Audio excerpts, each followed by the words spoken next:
I am Tracy Regan, and I am here to tell you about my journey of transformation. The first of our two children came along as a beautiful little girl. With that pregnancy, I had added on some extra weight and did not have the time or the energy to take it off, as I thought it would so easily come off. Then came the birth of our second child. My weight had gone up to 219 pounds. I can remember specifically standing on that scale that day and stepping on and seeing the number 219 and almost in a disbelief of how did I get there? Where was I to go now? And I felt stuck. I just had to wait out the years, and at some point I would get a chance and an opportunity to try and gain that control back. 2 years ago, I was driving down a backcountry road and I rolled it down a ravine, flipping the vehicle 3 times. And very lucky for me, I was not seriously injured, but it was a wake-up call for me. I decided I needed to do something, so I just began with a first step. I'm happy to say, sitting here today, that I am 60 pounds lighter than what I was on that day when I stood on that scale.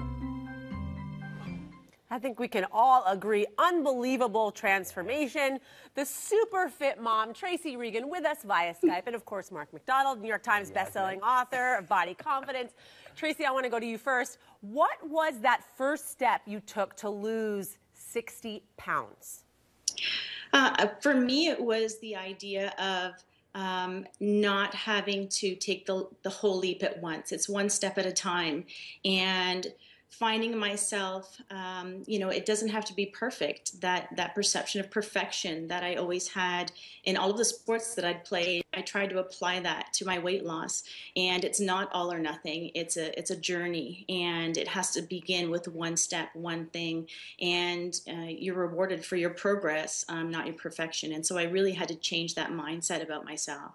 You know, it's so interesting that you bring up you use the word journey, because the word journey is so daunting, I think, for so many people when you want to lose a significant amount of weight. You were at 210 pounds. You said you were stuck. I have some friends that have gained some weight after having kids, and they think the same thing. They're like, well, let me concentrate on my kids. Let me wait till my kids grow up. But you got into that accident, right? And that accident was sort of what put you over the edge, that made you want to make that change. Tell me about that. Absolutely.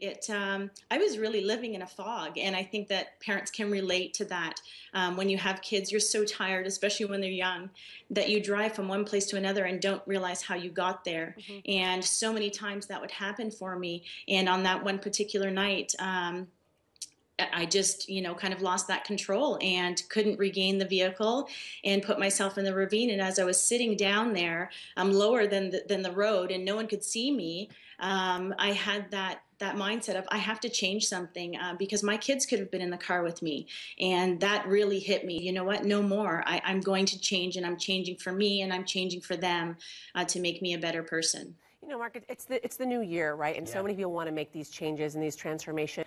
Do you need that point to make that change? Do you need that life-changing moment? How do you jumpstart? Yeah, well, I love Tracy's first point when she talked about progress over perfection. Those are the winning words for 2015, progress over perfection.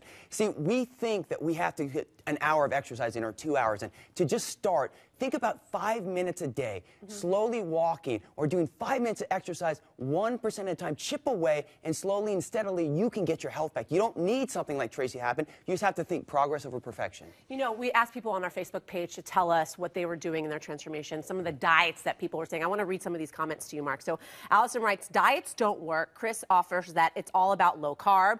And a lot of people write about Weight Watchers and how that worked for them. How do we sort through all of this stuff, you guys? There's so many diets. You know, Tracy, Mark, we all know, we've all been in these situations. How do you sort through it? 3 things. You have to look at your mindset, your food, and your support. So your mindset, progress over perfection, 1% improvements. Yeah. Your food, it's not about starving or restricting. You have to look about eating in threes.